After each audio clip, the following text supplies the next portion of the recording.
ఆధ్యాత్మికత, ఆధ్యాత్మిక భావన అంటే ఏంటి? ఆధ్యాత్మికత అనేది నీ పర్సనల్,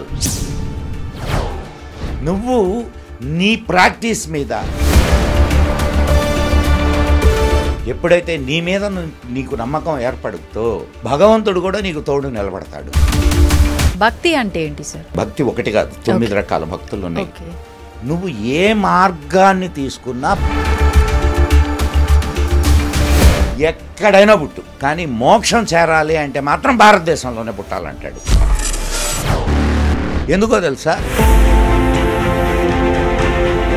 హిందూ మతం కాదు, హిందూ ధర్మము. హిందూ ధర్మంలో అనేక మతాలు ఉన్నాయి. సనాతన ధర్మం అంటే ఏంటి? సనాతనం అంటే అత్యంత పురాతనం, నిత్య నూతనం. కారణం ఏమిటి?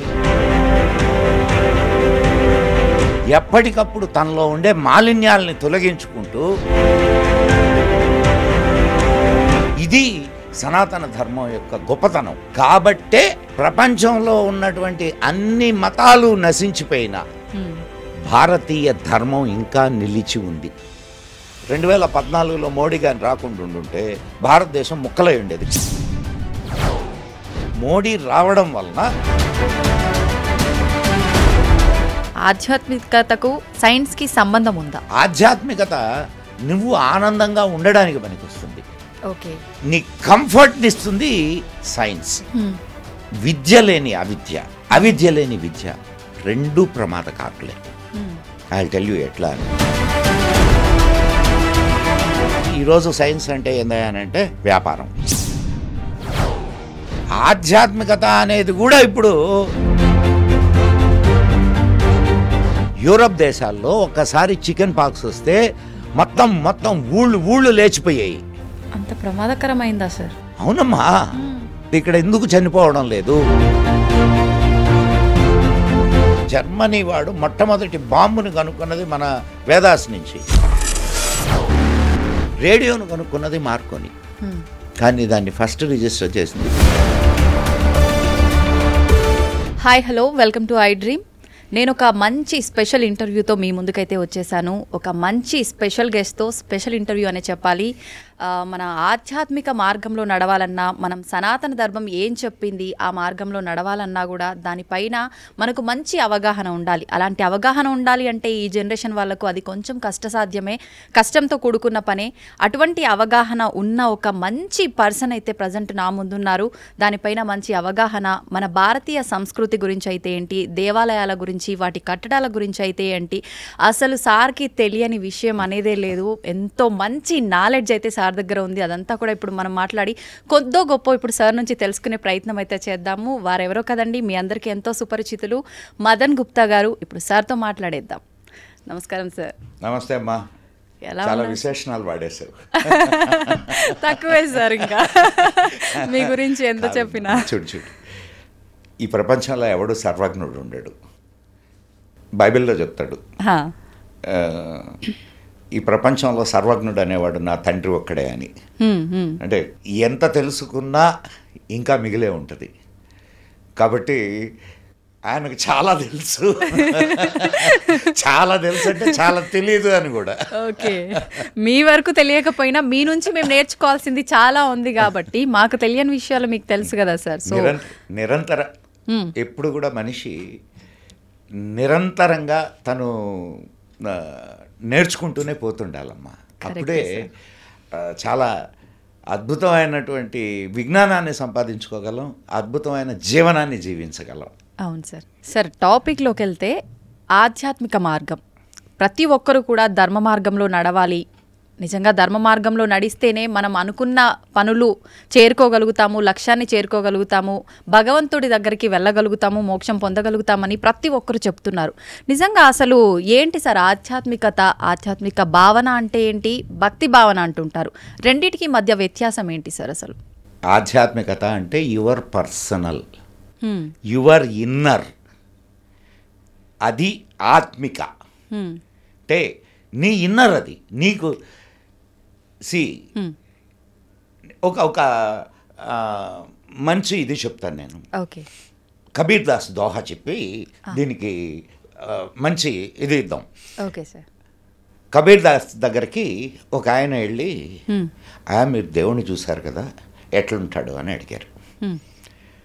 కబీర్ దాస్ ఏం చెప్పాడంటే, లాలీ దేఖన్ మై గయి మై బీ హో గయి లాల్, లాలీ లాలీ క్యా బోలు గూంగా గుడ్ ఖాయికై అంటాడు. అంటే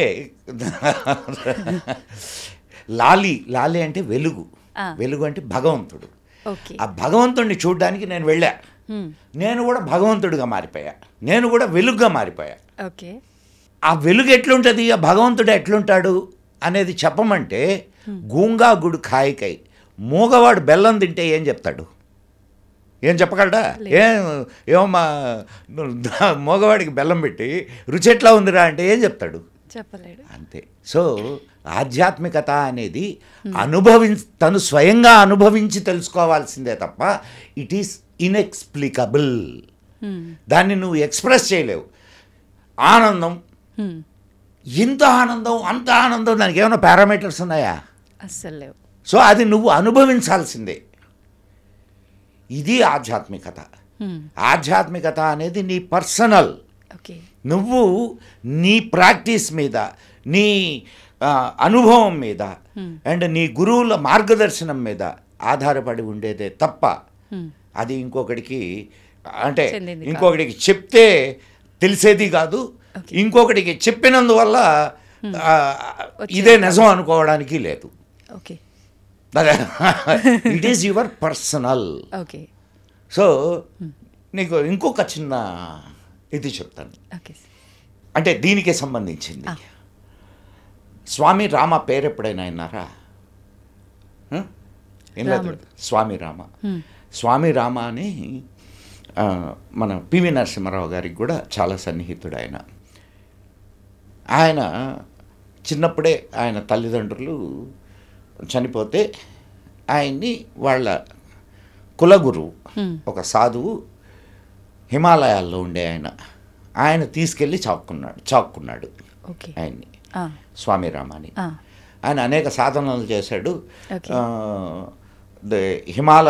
హిమాలయ గురువులతో అని ఒక పుస్తకం కూడా ఉంది స్వామికి రామాకు సంబంధించి. చాలా ఆయనకి ఇంగ్లీష్ చదువులు చదివించాడు గురువు గారు. ఈయన ప్రతిసారి సెలవులకి గుహకు వచ్చేది, అంటే గుహకి అంటే ఇంటికి అనమాట, గుహకు వచ్చేది. వాళ్ళ గురువుగారితో గొడవ పెట్టుకునేవాడు. ఏం తెలుసు మీకు, అన్నీ మీరు ఇక్కడ కూర్చొని ఏదో పెద్ద ఇది చేస్తున్నాం అనుకుంటున్నారు, అసలు ప్రపంచం ఎంత ముందుకు పోతుంది, మీకు ఏమీ తెలీదు అని ప్రతిసారి గొడవ పడేవాడు. గురువు గారికి బాగా విసిగేసింది. అంటే చాలాసార్లు జరిగింది, బేర్ చేశాడు ఆయన. కాదు వీడికి అసలు విషయం నేర్పించాలంటే గురువులు ఎట్లా ఉంటారు అని అంటే, వాళ్ళు నేర్పించదలుచుకుంది సమయం వచ్చినప్పుడు అవకాశాన్ని బట్టి నేర్పిస్తారు. ఆయన ఏం చెప్పాడు ఆయన అంటే, సరేరా బాగుంది, నువ్వు చాలా నేర్చుకున్నావు కదా, నువ్వు నేర్చుకున్నటువంటి దాంట్లో నీ సొంతం అనేది ఏదైనా ఉందేమో చెప్పు నాకు అని అన్నాడు. ఇప్పుడు నువ్వు ఆలోచించు, ఇప్పటి వరకు నేను కానీ నువ్వు కానీ ఎవరైనా నేర్చుకున్నది నా సొంతం అనేది ఏదైనా ఉందా అమ్మా? నీ తల్లి దగ్గర నుంచి, నీ తండ్రి దగ్గర నుంచి, నీ చుట్టుపక్కల ఉన్నటువంటి వీళ్ళందరి దగ్గర నుంచి, నీ గురువుల దగ్గర నుంచి, నీ సొసైటీ నుంచి, లేదు నువ్వు మన ఋషులు ఇచ్చిన పుస్తకాల నుంచి, వీటిలన్నింటి నుంచి నీ సొంతం ఏమీ లేదు. కానీ నీ సొంతం అనేది ఒకటి ఉంది, అది ఆధ్యాత్మికత. అది నీకై నువ్వు తెలుసుకోవాల్సిందే, నీకై నువ్వు ఫీల్ కావాల్సిందే, అంతే తప్ప దానికి అర్థమైందా? అర్థమైంది సార్. నువ్వు అడిగిన క్వశ్చన్కి నేను 2 ఉదాహరణలు ఇచ్చాను. అవును సార్. కాబట్టి నీకు తనకు తాను ప్రాక్టీస్ చేసుకోవాలా. ఉద్ధరే ఆత్మనాత్మానం అంటారు, అంటే నిన్ను నువ్వు ఉద్ధరించుకోవాల్సిందే, అంతే తప్ప నిన్నొచ్చి ఎవడు ఉద్ధరించాడు. అంటే నీకు నువ్వు రియలైజ్ కావాలా, నీకు నువ్వు సాధన చేయాలా, నీకు నువ్వు ప్రాక్టీస్ చేయాలా. ఎవడో ప్రార్థన చేస్తే నీకేం కాదు. ఇందో నేను ప్రార్థన చేశాను నీకు జబ్బులు తగ్గిపోతాయి, టమాటలు. నీకు నువ్వు ప్రయత్నం చేస్తేనే ఎందుకు ఇచ్చాడమ్మా నీకు భగవంతుడు? చేతులు, కాళ్ళు, ఆలోచించే శక్తి ఇవన్నీ నీకు ఇచ్చాడు కదా. అవును. మరి ఏయో జరుగుతాయి, ఏయో ఇదవుతాయని అనుకోవడం పొరపాటు కాదు. నీకు నువ్వు సాధించగలగాల. వివేకానందుడు ఏం చెప్తాడో తెలుసా? నువ్వు 33 కోట్ల మంది దేవతల్లో నీకు నమ్మకం ఉన్నా, అడపాదడపా నీ మధ్య చొప్పిస్తూ వస్తున్నటువంటి ఇతర దేవతల మీద నీకు నమ్మకం ఉన్నా, నీపై నీకు నమ్మకం లేకపోతే నీకు నిష్కృతి లేదు అంటాడు. So you should have the confidence on you, then only you can do anything. నిజంగా గట్టిగా నమ్మి మనం ఒకటి సంకల్పం అనుకుంటే నెరవేరుతుంది అంటారు కదా సార్, అదే దీనికి ఖచ్చితంగా ఖచ్చితంగా అమ్మా. సంకల్ప బలం, నువ్వు నీకు ఆ సంకల్ప బలం ఉంటే ఖచ్చితంగా నెరవేరుద్ది. నువ్వు ఇప్పుడు సపోజ్ ఒక పరీక్ష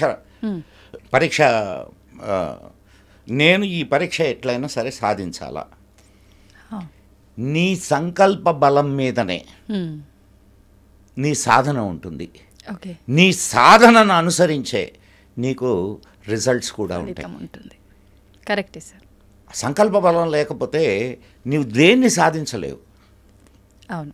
నేను నికృష్టుణ్ణి, నేను దేనికి పనికిరాను, నన్ను అణగదొక్కారు, నన్ను ముంచేశారు, ఎవరికి వాళ్ళు తక్కువ చేసుకునే వాళ్ళు చాలా మంది ఉన్నారు సార్ అలా. నేను అందుకే చెప్తున్నది, ఇవన్నిటి వల్ల నిన్ను నువ్వు నాశనం చేసుకుంటున్నావు. ఎప్పుడైతే నీ మీద నీకు నమ్మకం ఏర్పడుతో భగవంతుడు కూడా నీకు తోడు నిలబడతాడు. నీ మీద నీకు నమ్మకం లేకుండా గాలిలో దీపం పెట్టి ఆరుద్దంటే ఆగుద్దమ్మా అస్సలు. సో కాబట్టి నీ ప్రయత్నం నువ్వు చెయ్యి, నీ ప్రయత్నం 100% నువ్వు చెయ్యి. దాంట్లో ఏదైనా తక్కువ అయితే ఆయన చూసుకుంటాడు. అదే మనకు కర్మ సిద్ధాంతం చెప్పేది కూడా.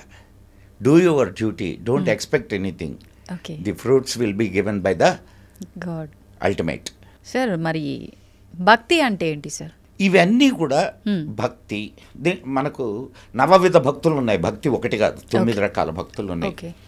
పూజనం, సేవనం, ఇట్లా ఈ 9 రకాల భక్తులు కానీ లేదు సాధనలు, అనేక రకాల సాధనలు ఉన్నాయి. యోగ సాధన అండ్ రాజమార్గం, రాజయోగం, ఇంకా అనేక మార్గాలు ఉన్నాయి. నువ్వు ఏ మార్గాన్ని తీసుకున్నా భగవంతుణ్ణి చేరడానికే, అంతే తప్ప నువ్వు ఈ మార్గంలో పోతేనే అది భారతీయ ధర్మం చెప్పదు. నువ్వు ఇదిగో ఈయన్నే నమ్మితే నువ్వు స్వర్గానికి పోతావు, లేకపోతే నరకానికి పోతావు, లేకపోతే ఇదిగో ఈయన నమ్మకపోతే నిన్ను చంపేస్తాం, ఇది భారతీయ ధర్మం చెప్పదు. నువ్వు ఏ మార్గంలో అయినా సరే నువ్వు చిత్తశుద్ధితో, త్రికరణ శుద్ధిగా నమ్మి ప్రయాణం చేస్తే ఖచ్చితంగా నువ్వు అనుకున్నటువంటి గమ్యాన్ని చేరగలవు. ఆ గమ్యం ఏమిటి? ప్రతి హిందువు యొక్క గమ్యము మోక్షం. అంతే సార్. అండ్ వివేకానందుడు ఏం చెప్తాడో తెలుసా? నువ్వు ఎన్నిసార్లైనా పుట్టు, ఎక్కడైనా పుట్టు, కానీ మోక్షం చేరాలి అంటే మాత్రం భారతదేశంలోనే పుట్టాలంటాడు. ఎందుకో తెలుసా? భారతదేశం అనేది మోక్షం అనే సామ్రాజ్యానికి ముఖద్వారం అంటాడు. అంటే ఇక్కడ పుడితే నీకు ఆధ్యాత్మిక జ్ఞానం అబ్బుద్ది. అది ఆయన ఇచ్చేటటువంటి. అందుకే ఆయన ఏం చెప్తాడంటే, నువ్వు ఇతర దేవతలందరినీ నీ దేశాన్ని గురించి ఆలోచించే పని అయితే ఇతర దేవతలందరినీ వదిలి భరతమాతను ఒక్కదాన్నే దేవతగా కొలు. ఒక 50 సంవత్సరాలు నీ దేశం ప్రపంచం మొత్తంలోకి అత్యున్నతమైన స్థానంలోకి వెళ్ళొద్దని చెప్తాడు ఆయన. సో ఆధ్యాత్మికత ఇది అందుకనే భారతదేశంలో అనేక రకాల ప్రాక్టీసులు ఉన్నాయి. ఇప్పుడు అనేక రకాల మతాలు ఉన్నాయి. అవును సార్. హిందూ మతం కాదు, హిందూ ధర్మము. గుర్తుపెట్టుకోండి. హిందూ ధర్మంలో అనేక మతాలు ఉన్నాయి. శాక్తేయం, వైష్ణవం, గాణాపత్యం, సౌరం, ఇంకా వామ మార్గం. నువ్వు ఏ మార్గానైనా వెళ్ళు, నువ్వు చేరేది గమ్యమే. నదీనాం వైశిత్యాదృజు కుటిల నానాపదజుషాం నృణామేకో గమ్యస్త్వమసి పైసామర్ణవైవా అంటాడు. అంటే నదులు వక్రాలుగా కనిపించినా అవక్రాలుగా కనిపించినా చివరికి ఎక్కడికి చేరతాయి? నదీనాం సాగరోగతి, సాగరానికి చేరతాయి. అట్లనే నువ్వు ప్రయాణించే మార్గం అది వంకర టింకరగా ఉన్నా లేదు సాఫీగా ఉన్నా, ఎట్లా ఉన్నా కానీ నువ్వు ప్రయాణించే మార్గం దైవ మార్గం అయితే నువ్వు ఖచ్చితంగా దైవాన్నే చేరుతావు. ఇది మన భారతీయ ధర్మం, మతం కాదు, భారతీయ ధర్మం బోధించేటటువంటి విషయం. సార్, మనం ప్రతి విషయంలో కూడా ధర్మం ఏం చెప్పింది, మన ధర్మంలో ఇది ఉందా లేదా అని ఆలోచిస్తున్నాం ప్రతి ఒక్కదానికి ప్రస్తుతం. అసలు నిజంగా మన సనాతన ధర్మం ఏం చెప్పింది అని తెలుసుకోవడానికి ముందు అసలు సనాతన ధర్మం అంటే ఏంటి? మా ఈ ప్రపంచంలో అనేక మతాలు వచ్చినాయి, వాటికి డేట్లు ఉన్నాయి. ఇదిగో క్రీస్తు పలానా సంవత్సరంలో పుట్టాడు, లేదు అల్లా మహమ్మద్ ఆయన పలానా సంవత్సరంలో పుట్టాడు, వాళ్ళకి డేట్లు ఉన్నాయి. సనాతన ధర్మాల్లో డేట్ ఎక్కడుంది? సనాతనం అంటేనే నీకు there is no date for it. Okay. And అది అత్యంత పురాతనం, నిత్య నూతనం. సనాతనం అంటే అత్యంత పురాతనం, నిత్య నూతనం. కారణం ఏమిటి? ఇప్పుడు ఇది జీవన గంగ. ధర్మం అంటే జీవన విధానం. ఇది ఒక జీవన గంగ, నిరంతరం ప్రవహిస్తూ ఉండే గంగ.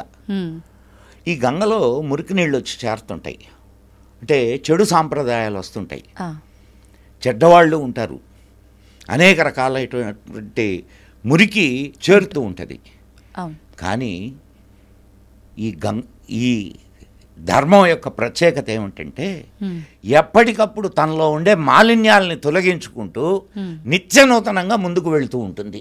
ఇది సనాతన ధర్మం యొక్క గొప్పతనం. కాబట్టే ప్రపంచంలో ఉన్నటువంటి అన్ని మతాలు నశించిపోయినా భారతీయ ధర్మం ఇంకా నిలిచి ఉంది. ఇంకా నిలిచి ఉంది అని అంటే ఒక చిన్న విషయం ఆలోచించండి. ఒకటి శాశ్వతంగా నిలబడి ఉంది అంటే దాంట్లో ఉండే స్ట్రెంగ్తే కదా అది. అండ్ ఇంకొక విషయం ఏమిటంటే భగవంతుడు ఎప్పటికప్పుడు ఈ ధర్మాన్ని కాపాడుతూ వస్తున్నాడు. కారణం ఏమిటంటే ప్రపంచానికి ఈ ధర్మం ఇవ్వాల్సినటువంటి సందేశం ఏదో ఉంది. మళ్ళా ప్రపంచాన్ని ఒక అత్యున్నతమైనటువంటి మానవతా విలువలు కలిగినటువంటి సనాతనమైనటువంటి అంటే ప్రశాంతమైనటువంటి ఆనందకరమైనటువంటి ప్రపంచానికి మూలాలు భారతదేశపు సనాతన ధర్మంలో ఉన్నాయి. అందుకనే ఈరోజు నువ్వు అనేక దేశాల్లో ఇస్కాన్ కానివ్వండి, లేదు అనేక ఇతర అంటే ఈ ధర్మంలో నుంచి వచ్చినటువంటి అనేక పంథాలు అవి ప్రపంచవ్యాప్తంగా కొన్ని లక్షల కోట్ల మందిని ఈ ధర్మం వైపు నడిపిస్తున్నాయి. మీరు ఒకసారి ఋషికేశ్ వెళ్ళి చూడండి, మీకు మన భారతీయుడు చాలా తక్కువ మంది కనిపిస్తారు. హరిద్వార్ ఋషికేశ్ మీరు అటు వెళ్తే మన భారతీయులు తక్కువ మంది కనిపిస్తారు, అందరూ ఫారినర్సే ఉంటారు, వచ్చి ప్రాక్టీస్ చేస్తుంటారు అక్కడ. ఇది ఆధ్యాత్మికత. ఎందుకని అంటారు సార్? మన వాళ్ళు అంతా తెలిసి మన భారతదేశ గొప్పతనం ఎప్పుడు పెరటి చెట్టు వైద్యానికి పనికిరాదమ్మా. ఇప్పుడు నీ దొడ్లో అద్భుతమైన వృక్షం ఉంది, కానీ అది నీకు ఉపయోగకరమైంది అనిపించదు. అమృత వృక్షమే అది, కానీ దాని విలువ నీకు తెలుసుకోలేకపోతున్నాం. ఏం చెయ్యాలి సార్ ఈ తరం వాళ్ళకైతే కొద్దో గొప్ప మీ తరం వాళ్ళకైతే తెలుసు కానీ ఈరోజు నిజంగా అంటే ఒకనాటి కాలంలో మనం డార్క్లో ఉన్నాము. కారణం ఏంటి? ప్రసార మాధ్యమాలు, ప్రచార మాధ్యమాలు అన్నీ కూడా వాళ్ళ చేతుల్లో ఉన్నాయి. అండ్ ఇంకొక మనకు స్వాతంత్రం వచ్చిన తర్వాత కూడా ఈ ప్రసార మాధ్యమాలని, ప్రచార మాధ్యమాలని అండ్ మన విద్యా వ్యవస్థని, మన అంటే సినిమాలు కానివ్వండి, వీటిలన్నిటినీ ఒక సెట్ ఆఫ్ పీపుల్ ఎవరైతే ఈ ధర్మాన్ని నాశనం చేయాలా అనుకున్నారో వాళ్ళ చేతుల్లోనే ఉన్నాయి. దానివల్ల ఈ అండ్ నీ స్కూల్ సిలబస్ తీసుకో, ఎక్కడైనా నీకు నీ ధర్మాన్ని గురించి చెబుతున్నాయా? లేదు. పోనీ మానవతా విలువల గురించి చెబుతున్నాయా? లేదు, ఏమీ లేవు. మరి బయటకు వచ్చేటటువంటి వాడు ఒక నెగిటివ్ మైండ్తో వస్తాడు తప్ప ఒక పాజిటివ్ మైండ్తో ఎక్కడొస్తాడు? అయితే ఈరోజు సోషల్ మీడియా అనేది రావడం వలన 10 మందికి విషయాలు తెలుస్తున్నాయి. అన్ని విషయాలని గురించి ఇప్పుడు ఇలా మాట్లాడుకోగలుగుతున్నాం మనం. నిజమే సార్. ఇవన్నీ ఏ సమయానికి ఏది అవసరమో భగవంతుడు అది మనకు ఖచ్చితంగా ఇస్తాడమ్మా. అది మనం దేని గురించి ఆలోచించక్కర్లా. ఈ సమయానికి ఇది అవసరం. ఇప్పుడు 2014లో మోడీ గాని రాకుండా ఉండుంటే భారతదేశం ముక్కలై ఉండేది ఖచ్చితంగా. మోడీ రావడం వలన దానికి అడ్డుకట్టబడింది. కారణం ఆనాటికి మోడీ అవసరం, అందుకని ప్రకృతి మోడీని తీసుకొని వచ్చి అక్కడ పెట్టింది. అట్లనే ఏ సమయానికి ఏది అవసరమో ఖచ్చితంగా ఇప్పుడు ప్రివెంటివ్ చెక్స్, పాజిటివ్ చెక్స్ అని ఎకనామిక్స్లో చెప్తారు. నిన్ను నువ్వు నియంత్రించుకోవాలా. నిన్ను నువ్వు నియంత్రించుకోకపోతే నిన్ను ప్రకృతి నియంత్రిస్తుంది. ఇప్పుడు జనాభా 2 ఆప్షన్స్ ఉన్నాయి ఖచ్చితంగా. ఇప్పుడు జనాభా బాగా పెరిగిపోతుంది. బాగా పెరిగిపోతున్నప్పుడు నువ్వు జనాభాని అరికట్టడానికి కావలసినటువంటి ప్రివెంటివ్ చెక్స్ తీసుకోవాలా. లేకపోతే ఏమవుద్ది? యుద్ధాలు వస్తాయి, తుఫాన్లు వస్తాయి, ఇంకా ప్రపంచ ఉత్పాతాలన్నీ వస్తాయి, జనాభాని తగ్గిస్తాయి. ఓకే. సో ఏ సమయానికి ఏది కావాలో నువ్వు ప్రకృతిని నాశనం చేస్తూ ఉన్నావు. అవును. ప్రకృతిని నువ్వు ఎంత నాశనం చేస్తూ పోతే ప్రకృతి అంతగా నీ నాశనానికి దారులు ఏర్పాటు చేస్తూ ఉంటుంది. ఐరన్ లా ఇది. What ever you give you will get the same. అంతే. సో ప్రకృతితో కలిసి నువ్వు జీవిస్తూ ఉంటే ప్రకృతి నీకు సహకరిస్తూ పోతుంది. ప్రకృతిని విభేదిస్తూ, ప్రకృతిని నాశనం చేస్తూ నువ్వు ముందుకు నడుస్తుంటే ప్రకృతి నిన్ను నాశనం చేయడానికి ఖచ్చితమైనటువంటి ప్రణాళికలు రచించుకుంటూ ఉంటుంది. ఓకే, మన చేతుల్లో ఉంది ఖచ్చితంగా. ఏనుగు నెత్తన ఎవడు మట్టేలేడు. ఏనుగా దాని నెత్తనది మట్టేసుకుంటుంది. మానవుడు కూడా అంతే. మానవుడిని ఎవడు నాశనం చేయలేడు, మానవుడే నాశనం చేసుకుంటుంటాడు వాడు మూర్ఖపు ఆలోచనలతో. అంతే కదమ్మా. మనం మన ధర్మం వసుదైక కుటుంబం అని చెప్పింది. ఆ భావన నీకు ప్రపంచంలో ఉండే ఇక ఏ మతాల్లోనూ ఏ జాతుల్లోనూ లేదు, తెలుసా నీకు? ఈ వసుధ అంతా ఒక కుటుంబం అనేటటువంటి భావన నీకు ఇక నీకు ఏ గ్రంథాల్లో కనిపించదమ్మాయి.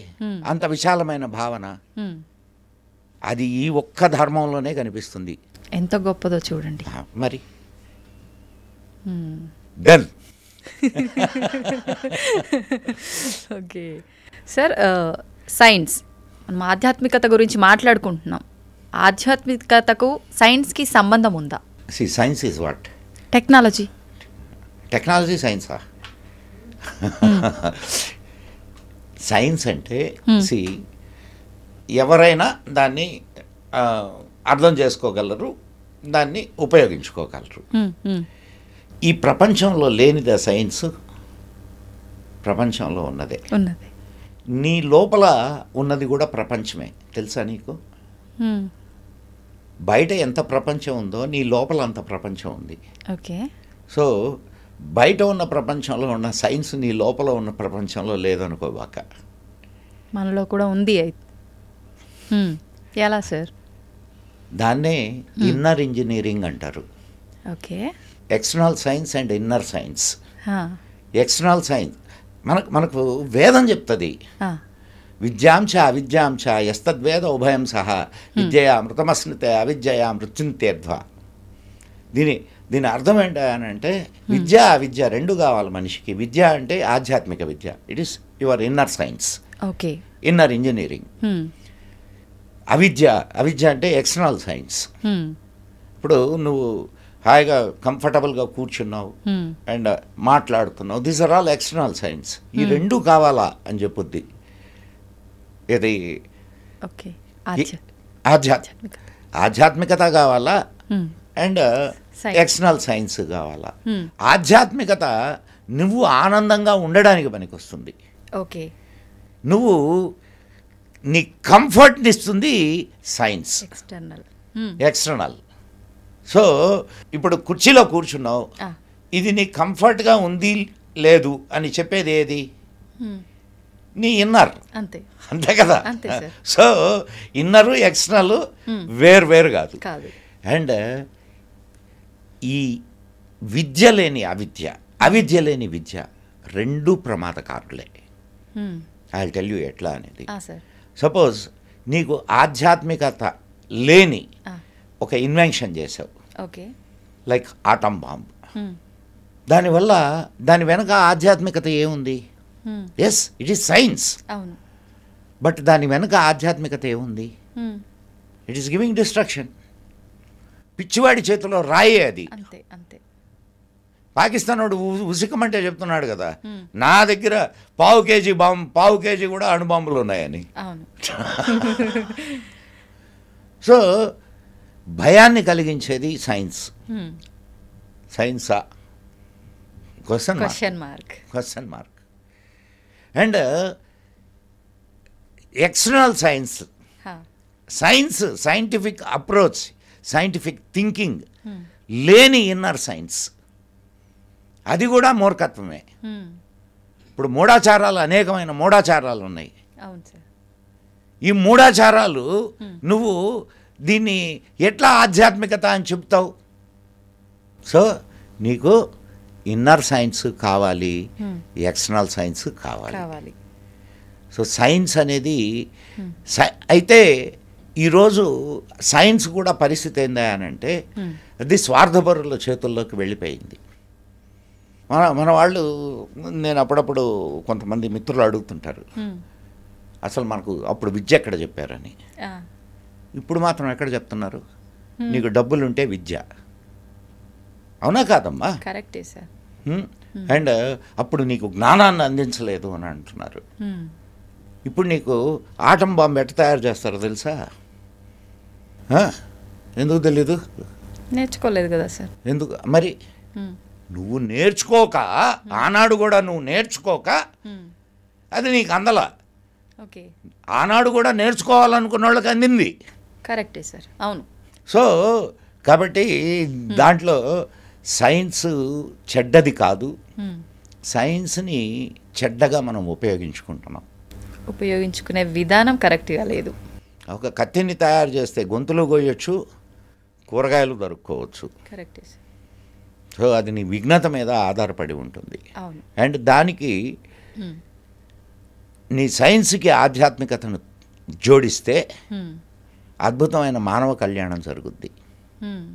సైన్స్కి ఇప్పుడు ఆధ్యాత్మికత కారణం కాదు.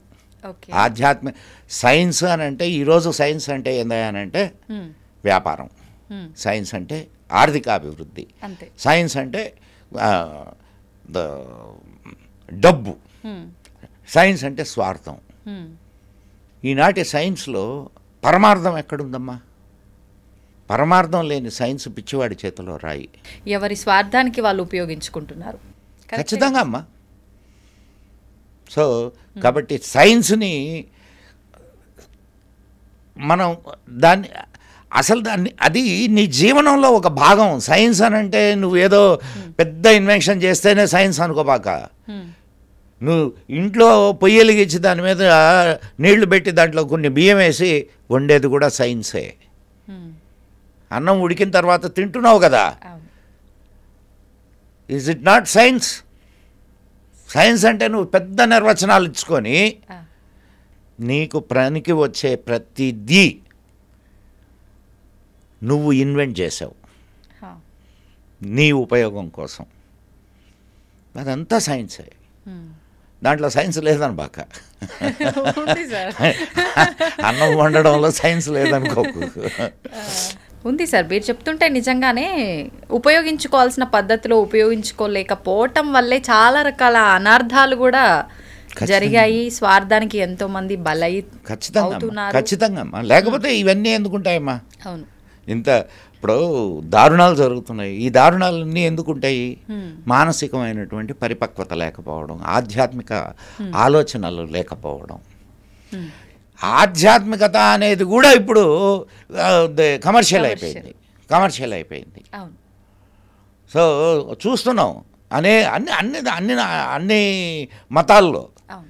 మతాల్లో నేను ఏ ఒక్క మతాన్ని గురించి మాట్లాడడంలే, అన్ని మతాల్లో ఇది కామన్ అయిపోయింది. స్వార్థపరులు ఏదో చెప్పి వాళ్ళ పబ్బం గడుపుకుంటున్నారు. ఒక్కటే గుర్తుపెట్టుకోమ్మా, ఒక సంస్కృతి ఇన్ని వేల సంవత్సరాలు వెళ్ళి విరిసింది అంటే దాని వెనక ఒక విద్య ఉండాల, వైద్యం ఉండాల, అండ్ జీవన విధానం ఉండాల, ఆధ్యాత్మిక ప్రగతి ఉండాల. ఈ 4 ఉంటే ఆ జాతి నిలబడుద్ది. ఒకవేళ పడిపోయినా పైకి లేస్తుంది. అది ఈ సనాతన ధర్మానికి ఉంది. ఇక్కడ విద్య ఉంది, వైద్యం ఉంది, ఇక్కడ జీవన విధానం ఉంది, ఇక్కడ ఆధ్యాత్మికత ఉంది. సో ఈ 4 ఉన్నాయి కాబట్టి మీకు ఈ అఫ్కోర్స్ విద్యా వైద్యం అనేది జీవన విధానంలో ఒక భాగం అయిపోయి ఉండొచ్చు, కానీ నేను సపరేట్గా చెప్పి ఉండొచ్చు, దట్స్ ఎ డిఫరెంట్ ఇది. కానీ విద్యా వైద్యం కూడా ఇక్కడ భారతదేశంలో చాలా అద్భుతమైనటువంటి విద్య. మీకు ఒక చిన్న వైద్యం గురించి మనం ఒక చిన్న ఇది మాట్లాడుకుందాం. మీరు వచ్చే ముందే ఓ చిన్న సంఘటన జరిగింది. ఇప్పుడు తాయెత్తులు ఉంటాయి తెలుసు కదా, పిల్లలకి మెడలోనో బొడ్లోనో కడుతుంటారు. ఏంటది తాయెత్తు తెలుసా నీకు? ఎప్పుడైనా విన్నా? పిల్లలకి దృష్టి దోషాలు పోవడానికి అని చెప్పి కడుతుంటారని విన్నాం సార్. మాయలు మంత్రాలు అంతే. అది కాదా సార్?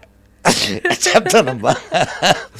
మీకు 1991లో మాతా పూర్కర్ అని ఒక సైంటిస్ట్, ఇండియన్ సైంటిస్ట్, ఆయన స్టెమ్ సెల్ పేరున్నావా? స్టెమ్ సెల్ అని అంటే బొడ్డు కోస్తారు కదా, బిడ్డ పుట్టినప్పుడు బొడ్డు కోసి పేగు ఉంటుంది, బొడ్డు పేగు.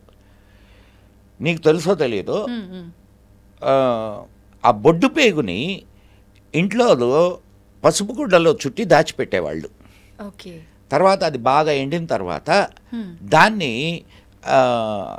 ఈ తాయెత్తులో పెట్టి సీల్ చేసి నీ మొలకు కట్టేవాళ్ళు.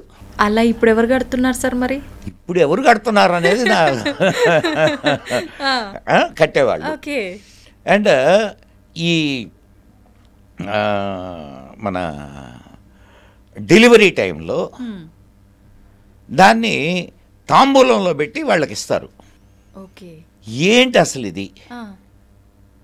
ఈ స్టెమ్ సెల్. ఇప్పుడు ఒక బల్లి ఉంది, బల్లి తోకని మీరు కానీ తెగ్గొడితే చూసారా మీరు ఎప్పుడైనా? బల్లి తెగిన తోక కొట్టుకుంటుంటుంది, ఈ బల్లి వెళ్ళిపోద్ది. తర్వాత కొద్ది రోజులకి ఈ తెగిన తోక కొట్టుకోవడం ఇదైపోద్ది, ఆ బల్లికి తోక వచ్చేసి ఉంటుంది. అవును సార్, చూశాను. మానవుడి శరీరంలో కూడా చెడిపోయినటువంటి ఆర్గాన్స్ని మళ్ళా రీప్రొడక్ట్ చేసేదానికి అవకాశం ఉంది. అది ఈ స్టెమ్ సెల్ ద్వారా జరుగుద్ది.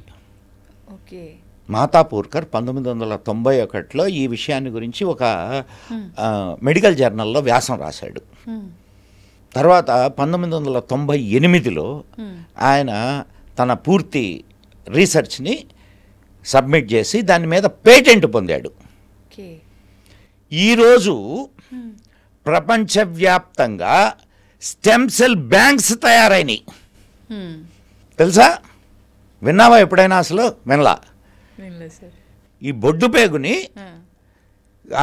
ప్రిజర్వ్ చేయడానికి బ్యాంక్స్ తయారైనవి. అంటే ఫ్యూచర్లో నీకు ఏదైనా ప్రాబ్లం వస్తే ఈ స్టెమ్ సెల్తో దాన్ని ఆ ప్రాబ్లంని క్యూర్ చేసుకోవచ్చు. మరి ఇవన్నీ ఏం తెలియకుండా బొడ్డు పేగుని ఎండబెట్టి మనకు బొడ్లో కట్టారే ఇంతకు ముందా? సైన్సా కాదా? అది సైన్సే సార్. ఇట్లాంటి సైన్స్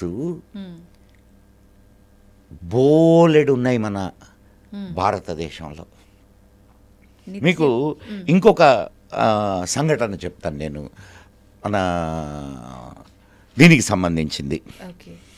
1740లో థామస్ క్రూసో అనే ఆయన కలకటాలో అయిన ఈస్ట్ ఇండియా కంపెనీ సర్జన్ కలకటాలో తిరుగుతూ ఉంటే ఒక అతను ప్రతి ఇంటికి పోయి, వాళ్ళ ఇంట్లో చిన్నపిల్లలు ఉంటే ఆ చిన్నపిల్లల దగ్గరికి పోయి సీసాలో ఒక సీసా పట్టుకొని దాన్ని సీసా మూత తీసి ఒక సూది ఉండేది, సూదితో ఆ సీసాలో ద్రావకంలో ముంచి ఆ పిల్లవాడికి అటు గుచ్చేవాడు.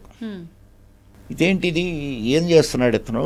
వాళ్ళు కూడా ఇంట్లో ఇప్పుడు మామూలుగా అట్ట అయితే ఇంట్లో వాళ్ళు ఊరుకోరు కదా, కానీ ఇంట్లో వాళ్ళు ఆయన్ని ఆదరంగానే ఇచ్చేసేవాళ్ళు. అసలు ఏం చేస్తున్నాడు ఇతను, ఏంది ఇది అని చెప్పి దాని మీద పరిశోధన చేయడం మొదలుపెట్టాడు ఈ క్రూసో, థామస్ క్రూసో. మొదలు పెడితే అసలు విషయం ఏమిటంటే చికెన్ పాక్స్ తెలుసు కదా, అమ్మవారు, చికెన్ పాక్స్, స్మాల్ పాక్స్. ఈ చికెన్ పాక్స్ వచ్చి భారతదేశంలో చచ్చిపోయినటువంటి వాళ్ళ సంఖ్య చాలా చాలా చాలా చాలా తక్కువ. యూరప్ దేశాల్లో ఒక్కసారి చికెన్ పాక్స్ వస్తే మొత్తం ఊళ్ళు లేచిపోయాయి. అంత ప్రమాదకరమైందా సార్? అవునమ్మా. ఎందుకు ఇక్కడ లేచిపోవడం లేదు, ఇక్కడ ఎందుకు చనిపోవడం లేదు ఈ చికెన్ పాక్స్ వల్ల, స్మాల్ పాక్స్ వల్ల అనేది గమనించి ఆయన దగ్గరికి వెళ్ళి అడిగితే ఆయన ఏం చెప్పాడంటే, సార్ మా పూర్వీకుల నుంచి వస్తుంది, అమ్మవారు రాకుండా ఇది వేస్తాము, టీకా వేస్తాము. ఇది ఎప్పుడు 1740. అంటే దీనివల్ల మనకు 3 విషయాలు అర్థం కావాలా. మరి ఇది ఏంటి ఈ మందు అంటే, ఈ చికెన్ పాక్స్ వచ్చినటువంటి గుల్లలు ఉంటాయి కదా, ఆ గుల్లల్లో నుంచి రసిని తీసి ఒక దాంట్లో ప్రిజర్వ్ చేస్తారు, దాన్ని శరీరంలోకి ఇస్తారు. చికెన్ పాక్స్ కి మందుని దాని గుల్లల్లోంచే మళ్ళీ. అదే కదా ఇప్పుడు నీకు వ్యాక్సిన్, నీ వ్యాక్సిన్ అదే. ఇప్పుడు వ్యాక్సిన్ ఇదేంటి చెప్పు నాకు. ఏ వైరస్నైతే, ఏ వైరస్ బ్యాక్టీరియానో దేన్నైతే ఇదో ప్రమాదకారి అనుకుంటారో ఆ వైరస్ని, బ్యాక్టీరియాని కల్చర్ చేసి చాలా తక్కువ మోతాదులో శరీరానికి ఇస్తారు. శరీరంలో ఉండేటటువంటి వైట్ బ్లడ్ సెల్స్ దాంతో ఫైట్ చేస్తాయి, ఇమ్యూనిటీని పెంచుతాయి. అది ఇక మొత్తం వాడి జీవితంలో ఎప్పుడు ఇటువంటి ఇది అటాక్ అయినా ఈ ఇమ్యూనిటీ సిస్టము దానికి ఎగనెస్ట్గా పనిచేస్తుంది. ఇది కదా. మరి ఇమ్యూనిటీ సిస్టమ్ గురించి మనకు తెలిసి ఉండాలా. ఇది ఈ ఒక్క సంఘటన వల్ల ఇమ్యూనిటీ సిస్టమ్ గురించి మనకు తెలిసి ఉండాలా, అండ్ వైట్ బ్లడ్ సెల్స్ని గురించి మనకు తెలిసి ఉండాలా. ఇది ఎట్లా వర్క్ చేస్తుందో మనకు అవగాహన ఉండాలి. ఇప్పుడు వ్యాక్సిన్ కనుక్కుంది ఎవడు అని అంటే ఎవడో పేరు మనం ఫారినర్ పేరు చెప్తాం. అండ్ ఇంకొక చిన్న విషయం అమ్మా, నేను చెప్పే విషయాలు ఇది ఈ సైంటిఫిక్ దీనికి సంబంధించిన విషయాలు, ఇవన్నీ కూడా హౌస్ ఆఫ్ కామన్స్ లైబ్రరీ నుంచి తీసుకోబడ్డాయి. అంటే వీళ్ళు బ్రిటిష్ వాళ్ళు మొత్తం చాలా పరిపాలన చేశారు కదా, దాదాపు చాలా రాజ్యాల్లో వాళ్ళ పరిపాలన ఉండింది. అక్కడ వాళ్ళు ఎక్కడెక్కడైతే పరిపాలన చేశారో అక్కడ జరిగినటువంటి విషయాలని, వీళ్ళు గమనించినటువంటి విషయాలని తీసుకెళ్ళి హౌస్ ఆఫ్ కామన్స్లో చెప్పేవాళ్ళు. ఓకే, హౌస్ ఆఫ్ కామన్స్లో చెప్తే దాన్ని రికార్డ్ చేసేవాళ్ళు, దాని మీద నిర్ణయం తీసుకునేవాళ్ళు హౌస్ ఆఫ్ లార్డ్స్. ఓకే, పెద్దల సభ అంటారు. ఇదంతా ఈ రికార్డ్స్ అన్నీ బయటకు వచ్చాయి కాదు. నువ్వు వెళ్ళి కూర్చొని చదువుకోవచ్చు, రాసుకోవచ్చు, కానీ మీకు పుస్తకం బయటికేరు, అక్కడ వరకే పరిమితం. ధరంపాల్ అనే ఆయన ది గ్రేట్ మ్యాన్, చేతులెత్తి నమస్కరించాలి మహానుభావుడికి. రోజు ఉదయాన్నే అంత 4 చపాతీలు బాక్స్లో పెట్టుకొని రోజు ఉదయాన్నే హౌస్ ఆఫ్ కామన్స్ లైబ్రరీ తెరిచే సమయానికి వెళ్ళేవాడు. వెళ్ళి ఆడ కూర్చొని ఇండియాకు సంబంధించిన విషయాలన్నింటినీ రాసుకునేవాడు సాయంత్రం దాకా కూర్చొని. చూడండి, తెలుసుకోవాలన్న తపన, ఓపిక రెండు ఉన్నాయి. ఆయన తర్వాత ఇండియాకు వచ్చి 5 పుస్తకాలుగా దాన్ని ప్రచురించారు. ఇప్పటికీ ఉన్నాయి ధరంపాల్. నెట్లో కొడితే ఆయన పుస్తకాలు మీకు యూ కెన్ బై ఇట్. ఇప్పుడు నేను మీకు చెప్పినటువంటి సంఘటనలన్నీ కూడా ధరంపాల్ గారి పుస్తకాల నుంచి తీసుకొని చెప్పినవి. నా సొంతమేం కాదు, నా సొంతం కాదు, ధరంపాల్ సొంతము కూడా కాదు. హౌస్ ఆఫ్ కామన్స్లో ఉన్నటువంటి విషయాల్ని చెప్పారు. మీరెలా తెలుసుకున్నారు సార్ ఇందులో ఇలాంటి విశేషాలు ఉన్నాయని చెప్పి? ఎలా రీసెర్చ్ చేశారు? నాకు అబ్బాయి పుస్తకాలు చదవడం అనేది నాకు ఒక హాబీ అమ్మా. అండ్ తిరగడం అనేది ఒక హాబీ. రెండు హాబీలు తిరిగి ఇప్పుడు నీలాంటి వాళ్ళతో కూర్చున్నాను, కొన్ని విషయాలు నాకు తెలుస్తాయి. అండ్ చాలా విషయాలు అట్లా నాకు చాలామంది మిత్రులు ఉన్నారు. కొంతమంది మంచి గ్రూప్ ఉంది, కొంతమంది సాధువులు ఉన్నారు, అండ్ కొంతమంది ఐఐటియన్స్ ఉన్నారు నాకు. వాళ్ళ వల్ల కొన్ని సైంటిఫిక్ విషయాలు తెలుస్తూ ఉంటాయి, సాధువుల వల్ల ఆధ్యాత్మిక విషయాలు తెలుస్తూ ఉంటాయి. సో రెండింటినీ మనం సమన్వయం చేసుకునేదానికి నాకు అవకాశం దొరికింది అంతే. మీ ఇంట్లో ఒక చిన్నపాటి లైబ్రరీ ఉందని విన్నాం సార్. చిన్నపాటి ఏమి, పెద్దపాటి. పెద్దపాటి. ఆ మాత్రం లేదే ఇంత జ్ఞానం. 10,000 పుస్తకాలు ఉంటాయి. అమ్మో, అన్నీ ఆల్మోస్ట్ చదివేశారా సార్? అమ్మో, నేను మా ఇంట్లో పెద్ద ఫైట్ ఏంటంటే, నా భార్యకి నాకు పుస్తకాలు ఎందుకు ఊరికే కొనుక్కొని వస్తూ ఉంటావు, చదివేది లేదు పెట్టేది లేదు. చదివేటప్పుడు చదువుతాను, పాపం ఆఫీసుకు పోయినప్పుడు నేను చదువుకుంటాను. మా చీరలు బట్టలు బయటపడేసి పుస్తకాలు లోపల పెట్టుకుంటున్నారు మీరు. అక్కడ వచ్చింది సార్, అది అసలు సంగతి. ఓకే, మొత్తానికి see book is a good friend, always a good book. A good book is always a good friend. So good companion also.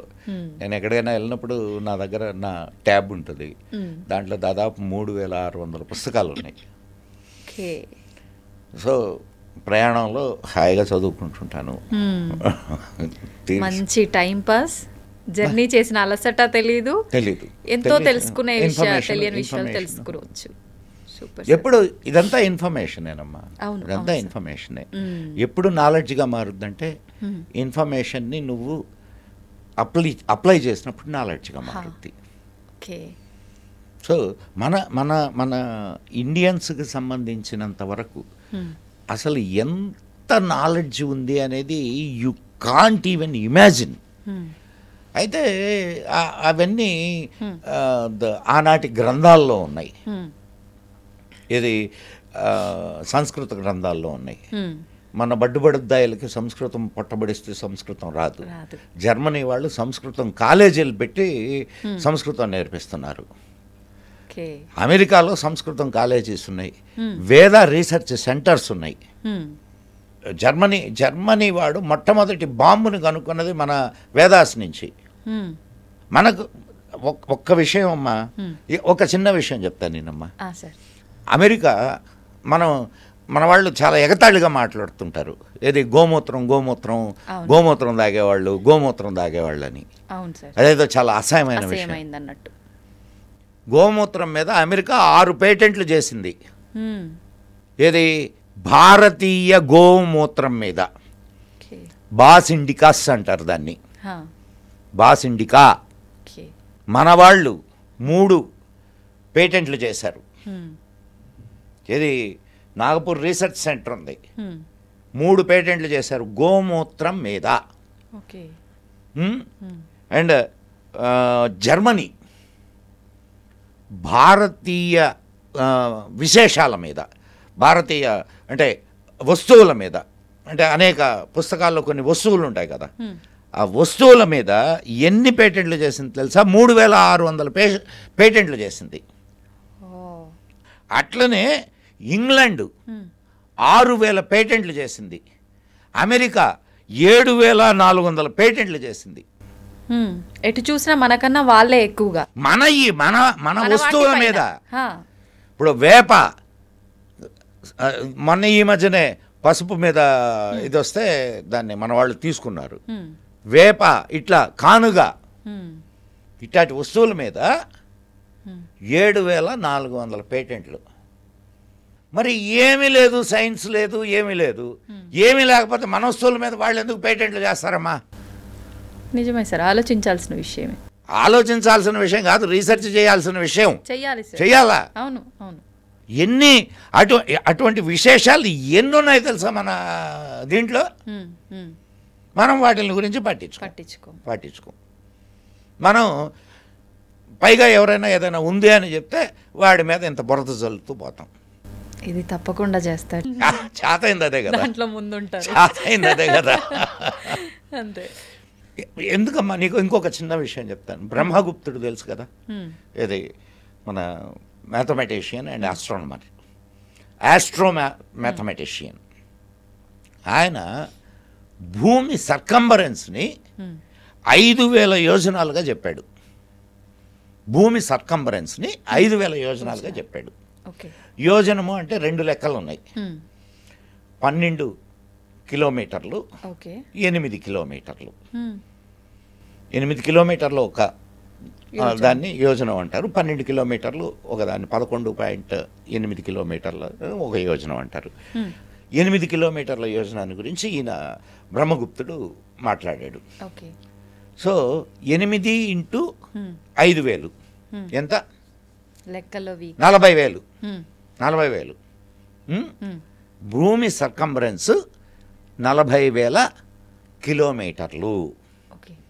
Okay, బ్రహ్మగుప్తుడు. ఇప్పుడు మన ప్రజెంట్ సైంటిస్టులు మన వాళ్ళు కనుక్కున్నది ఎంత అనంటే 40,075 కిలోమీటర్లు. ఎంత తేడా అమ్మా? కొన్ని వందల సంవత్సరాల క్రితం బ్రహ్మగుప్తుడు 40,000 కిలోమీటర్లు అని చెప్తే ఇప్పుడు మన వాళ్ళు 40,075 కిలోమీటర్లు అని చెప్తున్నారు. ఎంత అక్యురేట్ ఉన్నదో చూడు. చాలా. ఇట్లా అసలు నువ్వు కొన్ని విషయాలు వెళుతూ ఉంటే, లోపలికి వెళితే నీకు అసలు మనసాగదు. బాబోయ్, ఇన్ని విషయాలు ఉన్నాయా. మన వాళ్ళంతా ఏదో ఇప్పుడు మేము కొత్తగా కనిపెట్టేస్తున్నామని చెప్పి క్రెడిట్స్ దొబ్బుతున్నారే తప్ప ఏది కనిపెట్టేది సార్? అసలు ఇక్కడ మీకు సూర్య సిద్ధాంతంలో భూమి డయామీటర్ వచ్చి 12,874 కిలోమీటర్లు అని చెప్పి మన వాళ్ళు చెప్పారు, ఆనాటి వాళ్ళు. మోడర్న్ సైంటిస్టులు బాగా గుర్తుపెట్టుకోమ్మా, ఆనాటి సైంటిస్టులు చెప్పింది 12,874. ఓకే, 12,874. ఈనాటి సైంటిస్టులు చెప్పింది 12,742. పెద్ద డిఫరెన్స్ ఏముంది సార్? డయామీటర్, ఇది భూమి యొక్క డయామీటర్. మరి ఆనాడు ఉన్నది సైన్స్ కాదా? అదే నిజమైన సైన్స్ సార్. అండ్ ఆ రోజు వీటిలన్నిటినీ గ్రహస్థితుల్ని గ్రహగతుల్ని కనుక్కోవడానికి అనేక పరికరాలు ఉండేవి, మనకి అబ్జర్వేటరీస్ ఉండేవి. ఈ రోజు కూడా మనకు అవి కనిపిస్తున్నాయి, తెలుసా మీకు? దాన్ని జంతర్ మంతర్ అంటారు. పేరు సరదాగా ఉంది కదా. ఢిల్లీలో ఉంది జంతర్ మంతరు, జైపూర్లో ఉంది జంతర్ మంతరు, కాశీలో ఉంది వారణాసి, అండ్ మధుర, ఉజ్జయిని, వీటిలన్నిట్లో ఉన్నాయి అబ్జర్వేటరీస్. మీరు అక్కడ పోతే కొన్ని కట్టడాలు, చిన్న చిన్న కట్టడాలు ఉంటాయి. ఆ కట్టడాల్లో ఒక్కొక్క గ్రహానికి సంబంధించిన సమయము ఇవన్నీ కూడా ఆ అబ్జర్వేటరీస్ చెప్తాయి. ఓకే. అప్పట్లో మనం మాట్లాడుకునేంత వరకు ఒకప్పటి కాలం కన్నా ఇప్పుడు టెక్నాలజీ పెరిగిపోయింది, ఆలోచన పరిజ్ఞానం. ఒక విషయం మాత్రం నిజం, అన్నీ మన శాస్త్రాల్లో ఉన్నాయని చెప్పను నేను.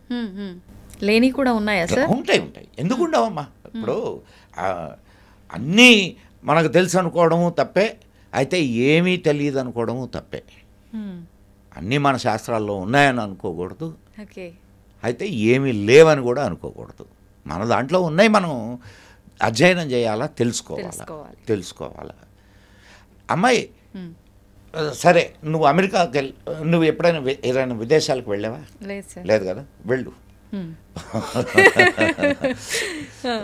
నువ్వు ఏ దేశానికి వెళ్ళినా వారాలు 7. వారాలు 7. ఏం వారాలు మన తెలుగులో చెప్పు? సోమవారం, మంగళవారం, బుధవారం. మొదలు పెట్టాలి, ఆదివారంతో మొదలు పెట్టాలి. Okay sir. ఆదివారం, సోమవారం, మంగళవారం, బుధవారం, గురువారం, శుక్రవారం, శనివారం. Very good. ఆదివారం అంటే ఆది అనేది సూర్యుడికి మరో పేరు. ఓకే. హిందీలో రవివార్ అంటారు, ఇంగ్లీష్లో ఏమంటారు? Sunday. రవివార్. సోమవారం హిందీలో ఏమంటారు? ఇంగ్లీష్లో ఏమంటారు? పోనీ చెప్పు. Moon day. సో 7 వారాలు మన దగ్గర నుంచి తీసుకెళ్ళినవి. ప్రపంచం మొత్తం ఈ 7 వారాలనే వాడుతుంది. మూలం ఇక్కడే ఉంది, మూలాన్ని పట్టుకొని అంతా జరుగుతోంది, అంతే కదా సార్? అవునమ్మా, నేనేమి లేనిది చెప్పలా. అవును సార్, తెలిసిపోతుంది కదా. కానీ తెలిసితే ఇది మందని తెలీదు, అది ఆ లాజిక్ మిస్ అయ్యాం. తెలిసిన విషయమే. ఏది రోజు మనం ఈరోజు ఏం వారం అని అనుకుంటుంటాం, కానీ ఈ వారాల్ని నిర్ధారించింది వాడుకలోకి తీసుకొచ్చింది మన భారతీయులు. ఇంత చిన్న చిన్న వాటిని కూడా మిస్ అవుతున్నాము అని అంటే అసలు జీరో నాలెడ్జ్ సార్. మనం మర్చిపోయాం అసలు. దీన్ని విస్మృతి అంటారు. అంటే తనను తాను మర్చిపోవడం. ఒక కథ చెప్తుంటారు. ఒక సింహం పిల్ల పోయి ఒక నక్కల గుంపులో చేరింది. నక్కలాగే ఓళ్ళేయడం, నక్కలాగే అరవడం, నక్కలాగే ప్రవర్తించడం చేస్తుంది. ఓకే. ఒకరోజు సింహాల గుంపు ఒకటి ఆ నక్కల గుంపుని తరిమింది. తరిమితే దాంట్లో వీటికి సింహం పిల్ల దొరికింది. ఆ సింహం పిల్లని తీసుకొని వచ్చి, ఒరే నువ్వు సింహానివే అంటే, నేను నక్కనే అంటది అది. అంటే స్వతహాగా దీని స్వభావం ఉండదా సార్? పెరిగే వాతావరణాన్ని బట్టే ఉంటుందా? అదే కదా, స్వతహాగా స్వభావాలు ఉంటాయి, అది మర్చిపోయింది అది. ఓకే. ఎప్పుడైతే నువ్వు సింహానివే అని చెప్పి దానికి గుర్తు చేశారో అప్పుడు గాండ్రించడం మొదలుపెట్టింది. అది సింహనాదం చేసింది. భారతదేశంలో ఉన్నటువంటి కొంతమంది పిల్లలు కూడా ఇదే పరిస్థితిలో ఉన్నారు. ఒరే బాబు మీరు సింహాలరా, మీకింత నాలెడ్జ్ ఉందిరా అంటే కూడా మేము నక్కలమే. మూర్ఖత్వం, విస్మృతి. మూర్ఖత్వం కూడా కాదు అది, విస్మృతి. వాళ్ళకి చిన్నప్పటి నుంచి నువ్వు అసలు నీకేం లేదు, నీ దేశంలో నీకంతా అంటే మొత్తం ఫారినర్స్ ఇచ్చిందేను. ఇప్పుడు ఫారినర్స్ అమ్మా నీకు ఇవన్నీ రిజిస్టర్ చేసేటప్పుడు ఏది ఈ ఇన్వెన్షన్స్ అన్నీ రిజిస్టర్ చేసేటప్పుడు నీ దేశం ఏ పరిస్థితుల్లో ఉండింది? బ్రిటిష్ వాళ్ళ కబంధ హస్తాల్లో ఇరుక్కుపోయి దాస్యంలో ఉండింది. మరి దాస్యంలో ఉన్నప్పుడు నీ నీ ఇన్వెన్షన్ని వాడు ఎట్లా గుర్తిస్తాడు? అసలు గుర్తు నీ ఇన్వెన్షన్నే వాడి పేర్లతో రాసుకున్నారు. అట్లా చాలా జరిగినాయి. మార్పులు. రేడియోను కనుక్కున్నది మార్కోని, కానీ దాన్ని ఫస్ట్ రిజిస్టర్ చేసింది చంద్రబోస్. చెట్లకు ప్రాణం ఉందని కనుక్కున్నవాడు ఆయన కదా. చెట్లకు ప్రాణం ఉందని చాలా వేల సంవత్సరాల క్రితమే మనకు వృక్షశాస్త్రాలు ఉన్నాయి, చాలా ఉన్నాయి. సో మనం మళ్ళా ఒక్కసారి మన పూర్వ స్మృతి అంటే మనం సింహాలం అని గుర్తించుకోగలిగితే చాలు. నీ జాతి గౌరవం నీది కాదా అమ్మా? నీ జాతి గౌరవాన్ని నువ్వు కాకపోతే ఇంకెవరు నిలబెట్టుకుంటారు? ఎవరికి వాళ్ళు స్వతహాగా గుర్తింపు తెచ్చుకోవడానికే తపన పడుతున్నారే తప్ప అలా ఎవరు ఆలోచిస్తున్నారు సార్? ఎట్లా వస్తుందమ్మా గుర్తింపు? నిన్నెట్ట గుర్తిస్తారు? నీ పర్సనల్గా నిన్నెట్ట గుర్తిస్తారు? ఇండివిజువల్గా నిన్ను గుర్తించరు ప్రపంచం. నువ్వు ఫలానా జాతికి సంబంధించినటువంటి ఈరోజు ప్రపంచంలో యోగా ప్రపంచవ్యాప్తంగా ఒక దేనికి వచ్చింది. మరి నీ భారతదేశానికి గుర్తింపా అది, లేకపోతే ఇండివిజువల్గా నేర్పించే నీకు గుర్తింపా? భారతదేశానికి. ఎప్పుడైనా భారతదేశం ద్వారా, భారతదేశ విద్య ద్వారా నీకు గుర్తింపు వచ్చింది అక్కడ. అమ్మ ఆమె గొప్ప యోగా టీచర్. దేశం ఇచ్చినటువంటి నాలెడ్జ్ యోగా ద్వారా నీకు గుర్తింపు వచ్చింది. అది అట్లా రావాలా. ఇండివిజువల్గా గుర్తింపు ఎంతసేపు నిలబడుద్దమ్మా? మన పూర్వీకులు కూడా అనేక గ్రంథాలకు తమ పేర్లు కూడా రాసుకోవాలా. ఎందుకంటారు సార్? వాళ్ళ పేరు ఇదంతా అవసరం లేదమ్మా. దేర్ నాలెడ్జ్ అది మనం ఇవ్వాల్సింది, అది ఇస్తున్నాం. ఎనఫ్. నాకు పేరుతో స్వార్థం లేదు. మాకు తెలిసింది నలుగురికి పంచాలి అన్న ఆలోచన. అంతే. ఓకే సార్, ధ్యానం అన్నారు కాబట్టి ధ్యానం వల్ల ఎన్నో రకాల సమస్యలకు పరిష్కారం దొరుకుతుంది, ధ్యానం చేయడం చాలా మంచిది అని అయితే ఇప్పుడు ఒక అవగాహన ప్రతి ఒక్కరిలో ఉంది. కానీ ధ్యానం అనేసరికి కొంతమంది మాత్రమే చేయగలుగుతున్నారు, సామాన్యులు చేయలేకపోతున్నారు, చేయడానికి అసలు సిద్ధంగా సామాన్యం అసామాన్యం ఏముండదమ్మా, ఏముండదు. ఇప్పుడు నువ్వు కళ్ళు మూసుకొని కూర్చోవాలా, నేను 10 నిమిషాలు కళ్ళు మూసుకొని కూర్చోవాలా. ఫస్ట్ స్టెప్ అది. ఏది? నేను 10 నిమిషాలు కళ్ళు మూసుకొని కూర్చోవాలా. 10 నిమిషాలు కాదు, 1 నిమిషం కళ్ళు మూసుకొని కూర్చోవాలా. రైట్. కూర్చోవడం ప్రాక్టీస్ చేయి. ఎవడైనా చేస్తాడు. 1 నిమిషం కళ్ళు మూసుకొని కూర్చోలేవా? కూర్చోవచ్చు, కానీ వస్తున్నా అక్కడికే వస్తున్నా. రెండవ స్టెప్, నేను ఏమీ ఆలోచించకుండా ఉండాలా. ఉండగలవా? సాధ్యపడదు సార్. పడుద్ది. అయితే ఇమీడియట్గా రావాలా అంటే రాదు. ఏమీ ఆలోచించకుండా ఉండాలా అనేది కూడా ఆలోచనే, అంతే కదమ్మా? కరెక్టే సార్. సో దాన్ని బోలెడు ఆలోచనలు అలల్లాగా వస్తూ ఉంటాయి. రాని నువ్వు దాన్ని సాక్షిభూతంగా చూస్తూ ఉండు. ఉండంగా అది అలవాటు అవుద్ది. ఎప్పుడైతే నీకు అది అలవాటులోకి మారిందో, సామాన్యుడైనా చేయొచ్చు, అసామాన్యుడైనా చేయొచ్చు. 1 నిమిషానికి 2 నిమిషాలు అవుద్ది, 2 నిమిషాలది 4 నిమిషాలు అవుద్ది. థాట్లెస్ స్టేజ్కి నువ్వు వెళ్ళగలిగితే దాన్ని సమాధి అంటారు. అండ్ నీకు ఒక చిన్న ఒక తమాషా అయిన విషయం చెప్తాను. నేను రాత్రి హాయిగా నిద్రపోయాను, మంచి నిద్ర. నీకు నిద్రలో ఏం జరిగింది ఏమన్నా గుర్తుంటుందా? గుర్తుండదు సార్. అంటే ఏమైంది అక్కడ? నువ్వు లేవా? ఉన్నావు కదా, కానీ నీకెందుకు తెలియడం లేదు? అది గాఢ నిద్రలో ఉన్నాము. ప్రశాంతంగా, అదే ఆలోచన లేని స్థితిలో. ఇప్పుడు కరెక్ట్ మాట మాట్లాడావు. ఏం చెప్పావు? ఆలోచన లేని స్థితి, ఆలోచన రహిత స్థితి. ఆ స్థితిని నువ్వు నిద్రపోయేటప్పుడే కాకుండా మామూలుగా ఉన్నప్పుడు కూడా ధ్యానంలో నువ్వు కావాలనుకున్నప్పుడు ఆ స్థితిని నువ్వు పొందగలవు.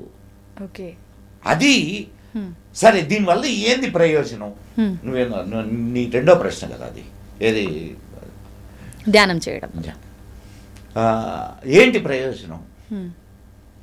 ఏంటి ప్రయోజనం అని అంటే, నువ్వు దేని మీదైనా కాన్సన్ట్రేషన్ చేయడానికి మొదలు పెడితే 100% కాన్సన్ట్రేషన్ కుదురుద్ది. ఓకే, ఒక్కటి. రెండవది, బాగా అలసిపోయావు, బాగా అలసిపోయావు. నువ్వు ఆ థాట్లెస్ స్టేజ్కి ఒక్కసారి కానీ వెళ్ళగలిగితే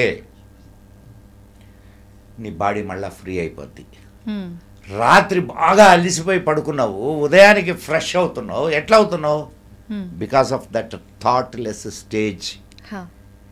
అర్థమైందా?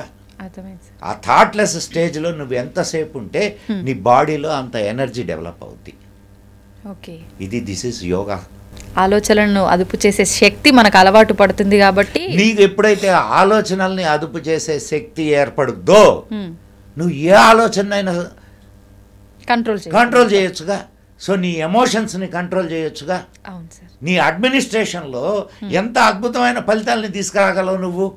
చాలా అద్భుతంగా, చాలా అద్భుతంగా సార్. ఎమోషనల్ ఇంటెలిజెన్సీ అంటారు. అంటే నీ ఎమోషన్స్ని చాలా ఇంటలెక్చువల్ ఫ్రేమ్లో వాడుకోవచ్చు. కరెక్ట్గా బ్యాలెన్సింగ్ ఉంటుంది ప్రతి ఒక్క దాంట్లో. బ్యాలెన్సింగ్ ఉంటుంది. అవును సార్. దానికనే యోగాలో మంచి కొటేషన్ ఉంది. యోగ కర్మసు కౌశలం అంటారు. అంటే యోగా చేయడం వలన, యోగంలో ధ్యానం కూడా ఒకటి. ఓకే, అష్టాంగ మార్గం అంటారు, 8 రకాల మార్గాలు. ఈ యోగం చేయడం వల్ల, యోగా ప్రాక్టీస్ చేయడం వల్ల నువ్వు కర్మసు కౌశలం, నువ్వు చేసేటటువంటి పనిని చాలా కౌశలంగా చేయగలవు. కౌశలంగా అంటే ఎఫిషియెంట్గా చేయగలవు. ఓకే, యోగ కర్మసు కౌశలం. నువ్వు ఒక్కొక్క విషయాన్ని తీసుకుంటే అదొక సముద్రం. అంత నీ ప్రతి విషయంలో మన వాళ్ళు హయ్యెస్ట్ పీక్స్ని అటైన్ చేశారు. అటు ఆధ్యాత్మికత అనే మాట, ఫస్ట్ నువ్వు ఎత్తుకున్న మాట ఆధ్యాత్మికత. ఈ ఆధ్యాత్మికత అనే విషయంలో ఎన్ని రకాల పరిశోధనలు చేశారు చూడు. వైష్ణవం, శాక్తేయం, గాణాపత్యం.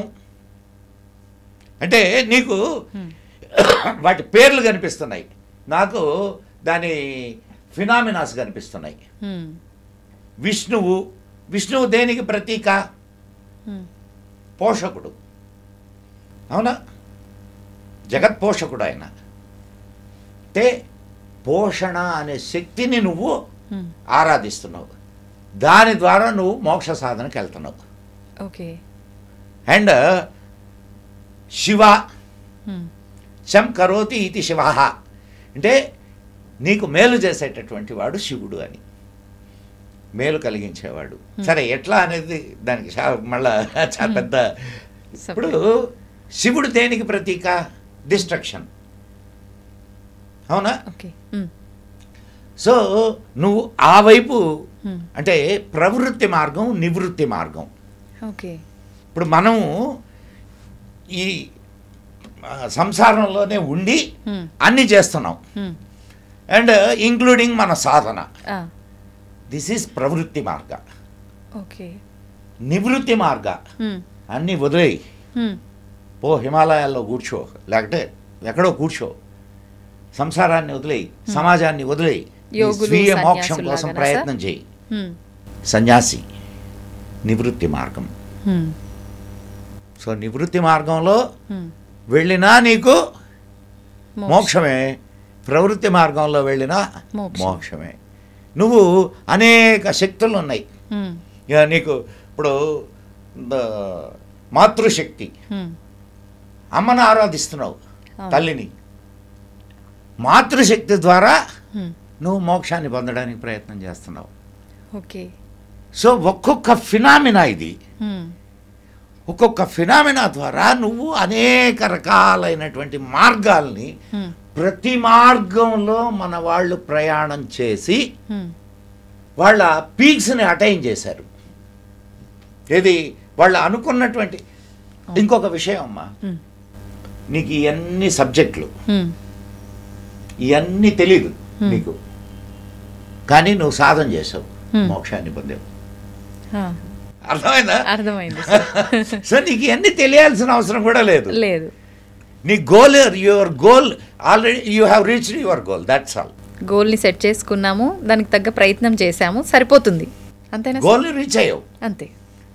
నీకు ఇదిగో నువ్వు వైష్ణవంలో ఇలానే వెళ్ళు, పన్నిద్దరాళ్వార్లు అండ్ శైవంలో 62 మంది నాయనార్లు, సౌరంలో సిస్టమ్ ఇది, ఇవన్నీ నీకు తెలియాల్సిన పనిలే.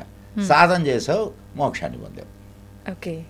ఎంత సులువైన పద్ధతులు, అన్ని మార్గాల ద్వారా మన వాళ్ళు ఆ మోక్ష సాధనకు మార్గాల్ని అన్వేషించారు. అందుకే ఇందాక నేను నీకు చెప్పింది ఏది, ధ్యానం కాదు, నదులు వక్రాలుగా కనిపించినా వెళ్ళే ప్రయాణం ఏ రకంగా ఉన్నా చేరే గమ్యం ఒకటే, చేరేది సముద్రానికే. సో మనం ఏ మార్గంలో పోతున్నాం అనే దానికంటే పోయే మార్గంలో ఎంత నిబద్ధతతో పోతున్నాం, ఎంత దీక్షతో పోతున్నాం, ఎంత సాధనతో పోతున్నాం, ఇది ముఖ్యం. ఓకే. ఇప్పుడు ప్రతిదాన్ని శంకిస్తూ పోతే నీకు ఏది రాదు. నేను విష్ణువుని ధ్యానిస్తున్నాను, విష్ణువు పలకలేదు, శివుడి దగ్గరికి పోదాం. శివుడు పలకలేదు, యేసు దగ్గరకు పోదాం. ఉన్నారు సార్ అలాగే. నేను అదే చెప్తున్నది, నేను వాళ్ళని చూసే చెప్తున్నా. అవును, తిట్టేసుకోవడం మళ్ళీ భగవంతుల్ని. సో అది కాదు ఆధ్యాత్మికత. ఆధ్యాత్మికత అంటే నువ్వు పేరు ఏదైనా పెట్టుకో, అనంతమైనటువంటి శక్తికి నువ్వు ఏ పేరుని పెట్టగలవు, ఏ రూపాన్ని ఇవ్వగలవు, ఏ గుణాలని నువ్వు ఆపాదించగలవు. అనంతమైనటువంటి శక్తి అది. అది స్త్రీ శక్తి, పురుష శక్తి, నపుంసక శక్తి, దేన్ని చెప్పగలవు నువ్వు? ఏదని చెప్పగలవు? అవునా కాదా? అంతే సార్.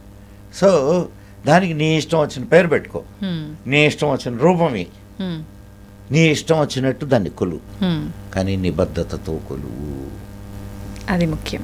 భక్త కన్నప్ప తెలుసు కదమ్మా, తెలుసు సార్. ఆయనకి ఏమి శాస్త్రాలు నేర్చుకున్నాడు ఆయన? ఏం లేదు సార్. కానీ శివుడు ఉన్నాడు అని గట్టిగా నమ్మాడు. కల్మషం లేని మనస్సుతో ఆయన కళ్ళను అర్పించాడు. అవును సార్. మరి ప్రత్యక్షం అవుతాడు. ప్రత్యక్షం అవుతాడంటే ఆయన ఉంటేనే కదా ప్రత్యక్షం అవుతాడు అనొచ్చు. ఆయన ఆ రూపంలోనే వచ్చాడా? నువ్వు ఏ రూపంలో పిలిస్తే, రూపమే లేనివాడు నీకు ఏ రూపంలో నువ్వు ధ్యానిస్తావో ఆ రూపంలో నీకు దర్శనం ఇస్తాడు. నమ్మకం, భావన. సో నీ నమ్మకం మీద, నీ భావన మీద, నువ్వు చేసేటటువంటి సాధన యొక్క తీవ్రత మీద ఆధారపడుద్ది. ఓకే అమ్మాయి, మన పురాణాల్లో మనం చదవడం లేదా, రాక్షసులు కూడా తపస్సు చేసి వరాలని సిద్ధింపజేసుకున్నారు. విన్నాం సార్. స్విచ్ వేస్తే లైట్ వెలుగుద్ది, అది రాక్షసుడు వేసినా వెలుగుద్ది, ఒక సాధు వేసినా వెలుగుద్ది. కరెక్ట్. కాబట్టి ప్రయత్నం చేయడం అనేది ముఖ్యం, లోపం లేకుండా చేయాలి. అది సార్, మనం చూసుకుంటే ఆలయం అంటేనే ఎంతో పవిత్రమైనది, ఒక పాజిటివ్ వైబ్రేషన్స్. ఆలయం పేరు విన్నా, ఆలయంలోకి వెళ్ళినా కూడా అలాంటి పవిత్రమైన ప్రదేశంలోకి ఆడవారి విషయానికి వస్తే వాళ్ళు దూరంగా ఉండాల్సిన 5 రోజుల సమయంలో ఆడవారికి ప్రవేశం లేదు, అలాంటప్పుడు వాళ్ళు దూరంగానే ఉండాలి అని చెప్పి వింటూ ఉన్నాం. నిజంగా ఇది మన శాస్త్రంలో, మన సనాతన ధర్మంలో ఉందా సార్ ఈ టైంలో దూరంగా ఉండాలని చెప్పి? అసలు దాని గురించి ఏం చెప్పబడింది అంటారు? నేను ఈ విషయానికి సంబంధించి 2 రకాలుగా చెప్తాను నేను. ఏది మంచిది అనేది మీరే ఆలోచించుకోండి. కొంచెం బ్రాడర్ వేలో ఆలోచిద్దాం. సృష్టికి మూలం ఎవరు? ఆయనే. ఈ శరీరం ఆయన ఇచ్చిందే, అంతే. అవునా? అవును సార్. అక్కడ ఉన్నది ఎవరు? ఆలయంలో ఆయనే. సరే, నువ్వు అన్నటువంటి ఆ 4 రోజులు మెన్స్ట్రుయేషన్ పీరియడ్ ఇచ్చింది ఎవరు? ఆయనే. మరి ఆయన ఇచ్చిన ఈ శరీరం, ఆయన ఇచ్చినటువంటి ఈ సిస్టమ్ ఆయన కోసంగా వెళితే తప్పేమిటి? ఇది ఒక అంశం, యాంగిల్. అయితే ఇది ఎప్పుడు నువ్వు పరిపూర్ణమైనటువంటి స్థితిని పొందినప్పుడు. ఓకే. అంటే నువ్వు మానసికంగా ఆ ఎత్తుకి ఎదగలిగినప్పుడు ఇవన్నీ ఏమి ఉండవు. ఓకే. కానీ మానసికంగా నువ్వు అంత ఎత్తుకి ఎదగనప్పుడు అసలు దీనికి ఎందుకు నియమాలు పెట్టారు? చాలా సహజమైనటువంటి విషయం కదా అది. దానికి ఎందుకు అన్ని నియమాలు పెట్టారు? అది కూడా ఒకసారి మనం ఆలోచించాలా. ఇంట్లో దూరంగా కూర్చోబెట్టేవాళ్ళు, ఇప్పుడు లేదనుకోండి, దట్స్ అ డిఫరెంట్ ఇష్యూ. దూరంగా కూర్చోబెట్టేవాళ్ళు, తాకనిచ్చేవాళ్ళు కాదు, పనులకు దూరంగా ఉండేవాళ్ళు. కారణం ఏమిటంటే ఆ సమయంలో స్త్రీ శరీరంలో చాలా నీరసంగా ఉంటుంది. అండ్ ఇన్ ఎడిషన్ చాలా చికాకుగా ఉంటుంది. అంటే ఒక అమ్మాయి కాబట్టి నీకు అనుభవంలో ఉన్నటువంటి విషయం, చాలా కోపం ఉంటుంది. ఇన్ని విరుద్ధమైనటువంటి విషయాలతో నువ్వు గుడిలోకి పోయి ప్రశాంతంగా దేవుణ్ణి దర్శించుకోగలవా? దేవాలయానికి వెళ్ళాలి అని అంటే పంచశుద్ధుల్ని మన వాళ్ళు చెప్తారు. దేహశుద్ధి అంటే స్నానం చేయాలి పరిశుద్ధంగా, వస్త్రశుద్ధి పరిశుద్ధమైనటువంటి బట్టలు కట్టుకోవాలి, 2, 3 ఆహార శుద్ధి అంటే సాత్వికమైనటువంటి భోజనం చేయాల. ఏదో వేటల్ని కోసి కాకుండా సాత్విక భోజనం చేయాల. వాక్ శుద్ధి, నా బూతులు తిట్టుకుంటూ దేవాలయానికి పోతే సో పరిశుద్ధమైనటువంటి మాటలతో భగవంతుడిని గురించిన చర్చతో వెళ్ళాల. 5వది మనోశుద్ధి. ఈ 5 శుద్ధులను పాటించి వెళ్ళమన్నారు. అండ్ నువ్వు చెప్పినటువంటి సమయంలో దేహశుద్ధిని నువ్వు చేసుకోలేవుగా, మనోశుద్ధి కూడా ఉండదుగా. కాబట్టి కానీ నువ్వు వీటికి అన్నిటికీ అతీతంగా భగవంతుణ్ణి ఇచ్చేస్తూ కానీ ఉండుంటే నీకు అసలు ఇవన్నీ పట్టింపులే కాదు. అర్థమైందా?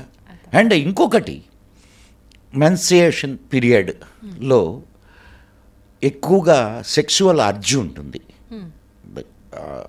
మామూలుగా దిస్ ఇస్ కొంచెం మాట్లాడుకోవడానికి కాస్త ఇబ్బందికరమైన ఉన్న విషయం ఇది. అండ్ ఇదొకటే కాకుండా స్టాప్ అయిన తర్వాత ఒక 3-4 రోజుల్లో అండం రిలీజ్ అవుద్ది. సో ఇవన్నీ కారణాల వల్ల ఆడవాళ్ళకి రెస్ట్ ఇవ్వడానికి, ఇప్పుడంటే ఆఫీసులకు వెళ్తున్నారు, ఉద్యోగాలు చేస్తున్నారు, కానీ అప్పటి కాలంలో ఇప్పుడంతా మెకనైజేషన్ వచ్చింది. నువ్వు బట్టలు ఉతకాల్సిన పని లేదు, వంట వండడానికి నీకు ఇవన్నీ ఉన్నాయి, ఇది అప్లయన్సెస్ అన్నీ ఉన్నాయి. కానీ ఆనాటి కాలంలో వంట వండాలి అంటే అదొక పెద్ద, అంటే మేము మా చిన్నప్పుడు చూసాం కాబట్టి చెప్తున్నా. ఉమ్మడి కుటుంబాలు, కర్రలు పెట్టేవాళ్ళు, కర్రలు పెట్టి కట్టెల పొయ్యి మీద వండేవాళ్ళు, పొగగొట్టం ఊదేవాళ్ళు. ఇదంతా మేము మా కళ్ళతో చూసినవి కదా. మేము మా అమ్మ, మా పిన్ని, మా పిన్నులు వీళ్ళందరూ అట్లా ఇదైన వాళ్ళే. మరి పెద్ద పెద్ద గుండిగలు ఎత్తి దించేవాళ్ళు ఏది భోజనానికి. మా ఇంట్లో 40 మంది తినేవాళ్ళం. 40 మెంబర్స్ ఉండేవాళ్ళం. ఇప్పుడు చిన్నపాటి ఫంక్షన్ చేస్తే ఉంటున్నారు. రోజు రోజు రోజు వీళ్ళు కాకుండా మా ఇంటికి వచ్చేటటువంటి బంధువులు అతిథులు మొత్తం రోజు ఒక పూటకి 50 ఇస్తళ్ళు లేయాల. అవునమ్మా. ఇంతమందికి వండాలి అని అంటే మా తల్లులు ఎంత కష్టపడాలా, శ్రమ. అందులో ఇంకొక ఇదేమిటి, మగవాళ్ళందరూ తిన్నవాళ్ళ తర్వాత ఆడవాళ్ళు కూర్చునేవాళ్ళు. పిల్లలకు పెట్టి మగవాళ్ళకు పెట్టి ఆడవాళ్ళు కూర్చునేవాళ్ళు. నిజంగా మన ధర్మం అదే చెప్పిందా సార్? ధర్మం చెప్పిందా లేదా అనేది కాదు, అటు ప్రక్కన పెట్టు. అదే ఇప్పుడు అక్కడ they are the complete administrators of the house. కరెక్టే సార్. నువ్వు ధర్మం చెప్పిందా, ధర్మం దాకా పోక్కర్లే. ఇంట్లో నీకు ప్రియమైనటువంటి వాడు అన్నం తినలేదు, ఆయన తింటే తిన్నాడు లేకపోతే లేదులే నేను తింటే సరిపోద్దులే అనుకుంటావా? అస్సలు అనుకో. కనీసం ఏమండి మీరు అన్నం తిన్నారా అని అడుగుతావా లేదా? నువ్వు పెళ్ళైంది కదా నీకు, అడుగుతావా లేదా? అడుగుతాం. తినలేదే అంటే ఏం చేస్తావు? రండి భోజనం చేద్దాం అని అంట. ఇద్దరు కలిసి కూర్చొని భోజనం చేస్తారు, అంటే ఇద్దరే కాబట్టి. కానీ అక్కడ మా ఇంట్లో అంతమంది ఉన్నారు కాబట్టి అది భార్యాభర్తలు కలిసి కూర్చొని తినే అవకాశం కూడా లేదు. సో అటువంటి సమయాల్లో ఒక 4-5 రోజులు వాళ్ళకి రెస్ట్ ఇస్తే తప్పేమిటి? ఇవ్వాలి కూడా సార్. తప్పేమిటి? అసలు తప్పు. నీకు ఆదివారాలు లేవు, సోమవారాలు లేవు, సెలవు దినాలు లేవు. పాపం ఇప్పుడు ఒక ఉద్యోగం చేస్తున్నావమ్మా నువ్వు, నీకు కనీసం వారానికి 1 రోజు సెలవు ఇస్తారు. వాళ్ళకి ఆ వారానికి 1 రోజు సెలవు కూడా ఉండదు.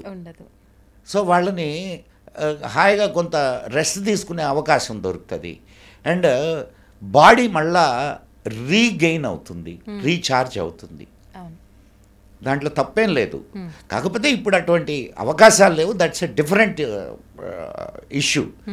ఇప్పుడు ఆఫీసులకు వెళ్ళే వాళ్ళు ప్యాడ్స్ కట్టుకొని బయలుదేరుతున్నారు, పిల్లలు ప్యాడ్స్ కట్టుకొని స్కూల్స్కి కాలేజెస్కి వెళ్తున్నారు.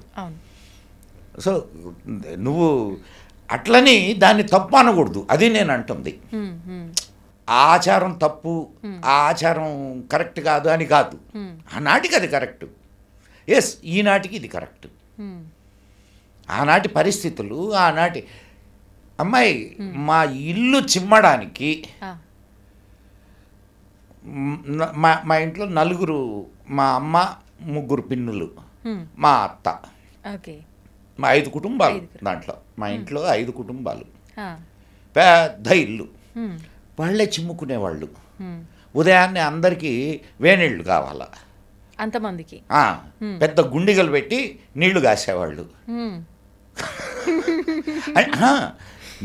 నేను ఎందుకు ఇవన్నీ చెప్తున్నానంటే నువ్వు ఆలోచించు, ఒక్కొక్కళ్ళకి ఎంతెంత పని ఉండేదో. చాలా సార్. లేచిన దగ్గర నుంచి వాళ్ళకి ఇదే పని, ఏదో ఒకటి. ఒకరిద్దరు పనివాళ్ళు ఉన్నా ఎంత చేయగలరు? అవును, ఇంతమందికి తలా ఓ చేయి పడాల్సిందే. అందులో అప్పుడేం కొళాయిలు లేవు మాకు. బావుల్లో నీళ్లు తోడుకొని మేము అందరం, ఇంక్లూడింగ్ మీ, నేను ఒక 10 బకెట్లు నీళ్లు తోడాలా. సహాయం చేసేవారు, చెయ్యాలా? ఎవరు చేస్తున్నారు? ఈరోజు సంగతి తీసే, ఆ రోజు చెయ్యాలా. నేను చెయ్యకపోతే ఈ నా పాలి వర్క్ ఇంకొకటి మీద పడుద్ది. అవునవును. సో మాకు ఒక పెద్ద టబ్ ఉండేది, దాంట్లో నీళ్లు చేతి పోసేవాళ్ళం. మళ్ళా ఆ నీళ్లు తీసిపోయి గుండెలో నీళ్లు పోసి కింద పెద్ద మంట పెట్టేవాళ్ళం. కట్టెలు. ఇప్పుడు ఇంతమంది చేస్తున్నా అసలు మా ఒంటెళ్ళు చూస్తే అసలు అదొక అంధకార బందరు అంటారు చూడ, అంటుండేదన్నమాట. నల్లగా పొగ మసి గమ్ముకొని అప్పుడేమి ఇవేమి చిమినీలు గిమినీలు ఏం లేవు కదా, అంతా అక్కడే మరి అంత కష్టపడే వాళ్ళకి ఒక 4 రోజులు సెలవిస్తే వీటన్నిటి నుంచి మనం దాన్ని అది తప్పు అనడం తప్పు కదా. అండ్ అది కూడా ఎందుకు, ఆ సమయంలో వాళ్ళు చాలా వీక్గా ఉంటారు, పని సమర్థవంతంగా చేయలేరు, మానసికంగా చాలా ఆందోళనలో ఉంటారు. మరి ఇన్ని పరిస్థితులు ఆమెకు ఉన్నప్పుడు ఆమెను ఒక 4 రోజులు అటు కూర్చోమ్మా అని అంటే అదేముంది దాంట్లో అది ఇది కాదు. దానికి తోడు ఇప్పుడులాగా ప్యాడ్స్ గీడ్స్ అప్పుడు ఉండేవి కాదు, ఏదో బట్టలు వాడేవాళ్ళు, పాత బట్టలు వాడేవాళ్ళు. అండ్ అటు ఇటు తిరిగితే మీకు కింద నేల మీద ఇవి పడవచ్చు, స్టెయిన్స్ పడవచ్చు. అండ్ దానివల్ల బ్యాక్టీరియల్ ఇన్ఫెక్షన్స్ ఇది కావచ్చు. అనేక రకాల రీజన్స్ ఉంటాయి. ఆ రీజన్స్ అన్నిటినీ దృష్టిలో పెట్టుకొని ఆ 4 రోజులు మీరు అక్కడ హాయిగా రెస్ట్ తీసుకోండి అనేవాళ్ళు. సో ఇప్పుడు దేవాలయానికి వెళ్ళాలన్నా కూడా బయటికి వెళ్ళాలి కదమ్మా, అందుకు ఇప్పుడు ఇవన్నీ ఏమీ లేని ఆలోచనే లేదు అసలు. శరీరమే నాది కాదు, శరీరం కూడా ఆయనదే అనే స్టేజ్కి నువ్వు వెళ్ళినప్పుడు నీకున్నటువంటి ఇది ఆయన చూడడానికి సమస్య కాదు. కానీ నువ్వు సంసారంలో ఉన్నప్పుడు you have to follow the certain rules. అది ఓకే, వాస్తవంగా మీరు చెప్పిన అన్ని నిజాలే. ఇప్పుడు కూడా అలా అర్థం చేసుకొని ఆ 4 రోజులు రెస్ట్ ఇచ్చి పక్కన పెట్టే వాళ్ళైతే చాలా తక్కువ మంది ఉన్నారు. కాదమ్మా, ఎట్లా ఇస్తారు చెప్పు? నేను ఒక్క మాట అడుగుతాను చెప్పు. ఒక గవర్నమెంట్ ఉద్యోగమో లేదో ఒక ప్రైవేట్ కంపెనీలో ఉద్యోగం చేస్తున్నది, నువ్వే చేస్తున్నావు. నిన్ను మీ ఆయన అంటే అర్థం చేసుకోగలడు, మీ కంపెనీ ఓనర్ ఎక్కడ అర్థం చేసుకుంటాడు చెప్పు? 4 రోజులు నువ్వు సెలవు పెడితే కెన్ దే టాలరేట్? అంటే నేను దీని గురించి కాదు చెప్తున్నది, ఏందమ్మా ఇంకా మూఢనమ్మకాలు అంటారు సార్. సో ఇప్పుడు పాసిబిలిటీస్ లేవు. అండ్ మా మిస్సెస్ ఎక్కడికో ఎందుకు, మా మేడం ఒక గవర్నమెంట్లో పనిచేస్తుంది, సెంట్రల్ గవర్నమెంట్లో పనిచేస్తుంది, పబ్లిక్ సెక్టర్ యూనిట్లో పనిచేస్తుంది. ఆమె 4 రోజులు సెలవు పెట్టింది అనుకో, ఎంత ఇబ్బంది చెప్పండి? సెలవులు దొరుకుతాయా? దొరకవు. 12-48 సెలవులు ఎక్కడికే పోతాయి. అవును. సో ఆ సమయంలో అది కరెక్ట్, ఆ సమయంలో అది కరెక్ట్, ఈ సమయంలో ఇది కరెక్ట్. కాబట్టి ఇప్పుడు ఆ రోజుల్ని ఈ రోజుల్లో ఈ రోజుల్లో కూడా హౌస్ వైఫ్స్ ఉంటే అట్లా చేయొచ్చు, తప్పేం లేదు. వాళ్ళకి 4 రోజులు రెస్ట్ ఇచ్చినట్టు ఇంట్లోనైనా. వర్కింగ్ ఉమెన్స్ ఉన్నప్పుడు ఇది కరెక్ట్, అండ్ హౌస్ వైఫ్స్ ఉన్నప్పుడు అది కరెక్ట్. సెలవులు పెట్టడానికి వీలు పడదు, కానీ కంపెనీనే సెలవులు ఇస్తే బెటర్ కదా సార్. అడుగుదాం.